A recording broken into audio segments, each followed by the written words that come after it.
public services means that this budget raises taxes by £40 billion. Any Chancellor standing here today would have to face this reality. And any responsible Chancellor would take action. That is why today I am restoring stability to our public finances and rebuilding our public services. Rachel Reeves says nobody is affected. The BBC echoes the government line. But on a working farm in Oxfordshire, the arithmetic tells a different story. Jeremy Clarkson isn't just ranting, he's observing a quiet, calculated surrender. One morning, he watched a neighbour decide which field to stop planting, not because the soil failed, but because the numbers snapped. With diesel over £1.60 a litre and compliance costs exploding, the latest Treasury framework has turned farming from a livelihood into a liquidation. This is the story of how the UK is sustainably ruining its own food security, one spreadsheet at a time. Because, as Clarkson puts it, farming doesn't respond to good intentions, it responds to arithmetic. The United Kingdom currently imports over 40% of its food. For fruit and vegetables, that figure leaps to a staggering 80%. Every year we send £65 billion abroad to feed ourselves. That isn't resilience, it's a total dependency. Rachel Reeves speaks about food security in every manifesto, but her economic model is built on substitution. While domestic farmers are regulated to the millimetre and taxed on their legacy, the government quietly fills the gap with imports: chicken from Asia, grain from Ukraine, and eggs from Eastern Europe. We are inviting in producers who aren't bound by the standards we demand at home. We aren't securing our food, we are outsourcing it to the highest bidder with the lowest standards. The most dangerous weapon in the Treasury's arsenal is the confident spreadsheet. Rachel Reeves treats farmland as wealth rather than infrastructure. By targeting family farms with inheritance tax, the government is treating production capacity as a loophole to be closed. But a farm is asset-rich and cash-poor. When the tax bill hits, the land is sold, the fields are broken up, and the production shrinks. Clarkson argues that you cannot tax your way to food security. You cannot dismantle the family farm and then act surprised when the domestic supply collapses. Reeves sees tax fairness, the farmer sees liquidation. The logic is cold and unavoidable. Lower fertilizer use, yields fall. Reduced pesticide access, crop loss increases. Land taken out for environmental targets, supply shrinks. This isn't a theory, it's basic math. Yet the Reeves framework assumes a miracle will occur, that farmers will simply transition. But with 1/3 of UK farms already operating at a loss, this isn't a transition, it's attrition. The system is now unforgiving at the bottom, but flexible at the top. A farmer misses a form and loses thousands, a politician ignores a license and calls it an administrative issue. This double standard has turned the countryside into an ideological playground, where intentions matter more than the reality of a harvest. Rachel Reeves likely believes she is doing the right thing, but history is very clear. You don't manage a system you don't understand, you break it. Farming isn't a moral accessory to a political manifesto, it is the national infrastructure that keeps the lights on and the shelves full. When the next global crisis hits and the imports stop, the speeches at the dispatch box won't feed a single family. Jeremy Clarkson has broken the silence because he sees the end of the road. The strange death of British farming isn't happening with malice, it's happening with confidence. The confidence that a spreadsheet can replace a farmer. The question for the viewer isn't how many more farms will disappear, it's what happens when we realise we can't eat the paper they were printed on.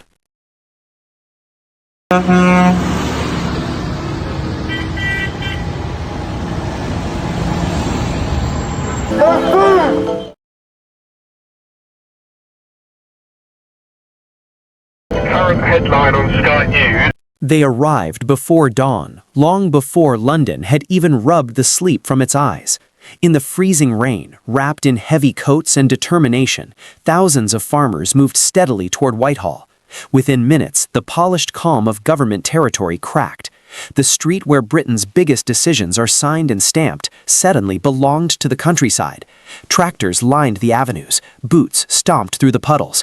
Placards rose into the winter light like warning signs from a nation pushed too far. And here is the unsettling truth.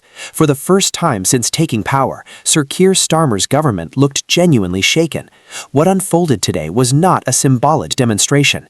It was a revolt, disciplined, furious, and unmistakably personal. The spark was simple, inheritance tax, but the fire it lit exposed something far deeper. Whitehall echoed with chants so loud the windows shuddered. "We will not be taxed into extinction," the crowd shouted, and the force of it carried down the entire government quarter. Some had traveled through the night, many had never protested before. Yet here they were, families who had worked the same land for a century, young farmers who no longer knew if they'd ever inherit it, and communities bound together by the quiet understanding that this moment, right here, could decide their future.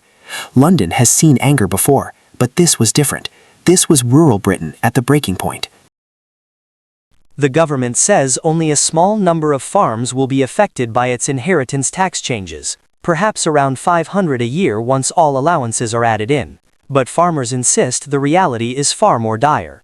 They argue the Treasury's figures are misleading, that thousands of farms could eventually be dragged into tax liabilities they simply cannot afford.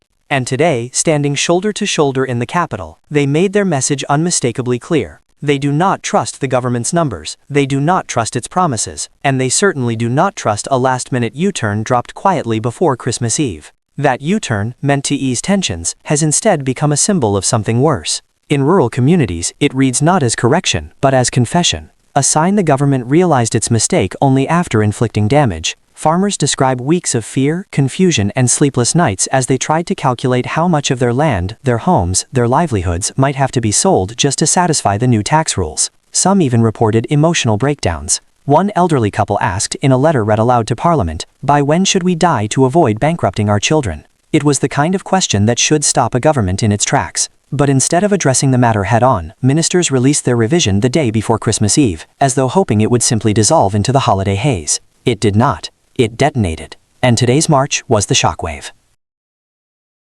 To understand why this is turning into a national rupture, you must look at the broader climate.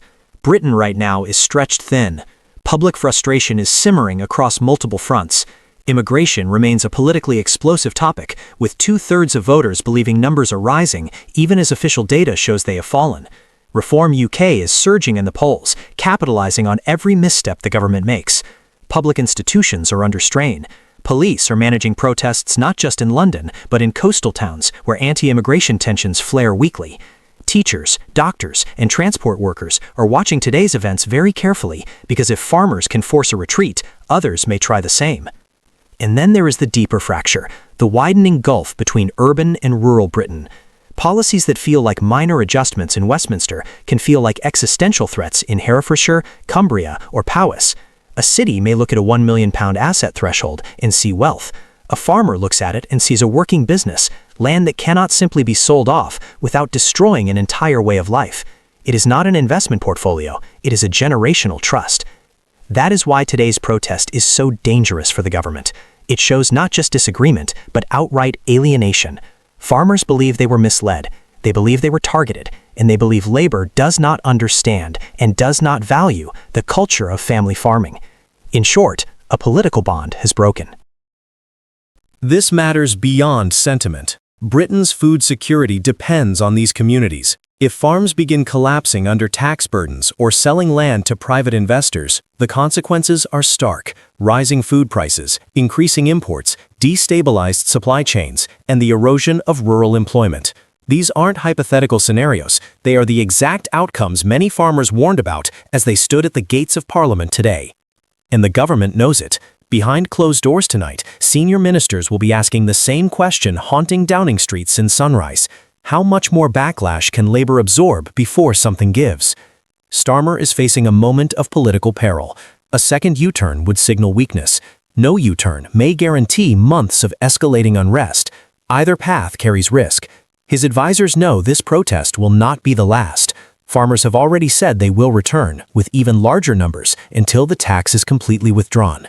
What began as a dispute over inheritance rules has become a national test of confidence, and confidence is precisely what Labour cannot afford to lose. Meanwhile, other groups are watching.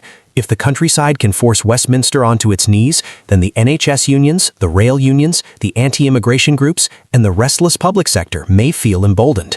Britain's protest culture, already revitalized by the crises of the past 2 years, may be standing on the edge of a new phase, one where every grievance becomes a march on the capital. As evening settles over Whitehall, the streets fall quiet, but the tension does not. The tractors are gone, the crowds dispersed, but the memory of the day hangs in the air like smoke.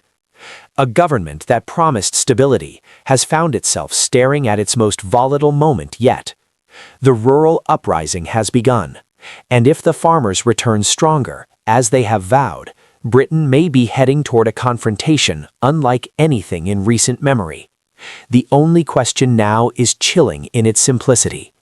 If today was the warning shot, what will the next eruption look like?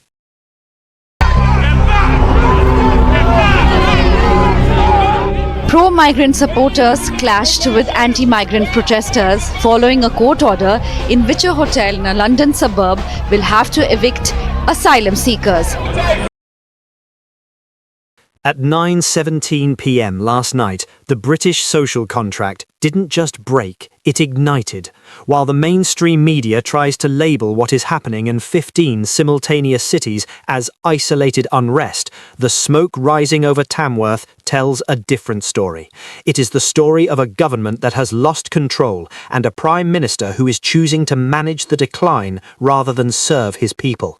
Last year, 111,000 asylum claims were lodged, the highest in our history. Today, £8 million of your tax money is being spent every 24 hours to house arrivals in 210 hotels across the country. The warning signs were flashing red from Epping to West London, yet the Home Office ignored their own internal memos. Tonight, we expose the data they tried to censor and the reality of a nation at its breaking point. Let's look at the numbers that Whitehall is desperate to hide. Since this uprising began, over 1,800 British citizens have been detained, many arrested simply for being present or shouting in their own streets. Now, look at the other side of the ledger. In that same time frame, how many illegal arrivals, people who broke the law to enter, have been removed? Less than 300. That is 1,800 taxpayers in cells versus 300 deportations. This isn't an administrative error, it is the blueprint of a two-tier justice system. While pensioners are told they must freeze this winter because there is no money, the government continues to fund a hotel strategy that their own civil servants warned would destabilise communities. They aren't trying to stop the boats, they are trying to normalise them, scouting your town halls and military bases for the next new model of... Why the censorship? Why the pressure on social media companies to delete footage of your own streets? Because Keir Starmer knows that if a family in the south sees the reality of what is happening in the north, the narrative of social cohesion collapses. They are treating the British public not as citizens to be served, but as a population to be controlled. The fire in Tamworth was a warning. It was a symptom of a much deadlier disease, the total erasure of community consent.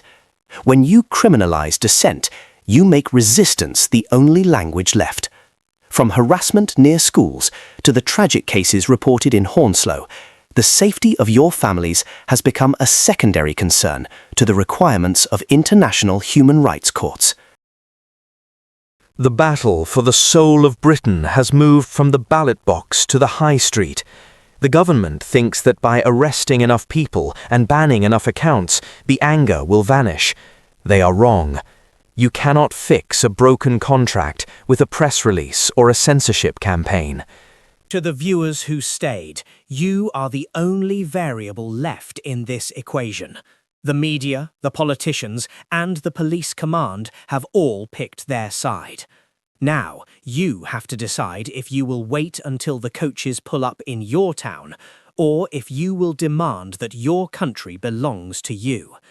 The days of polite silence are over. We will keep showing you the numbers they hide, because a country kept in the dark can never truly be free.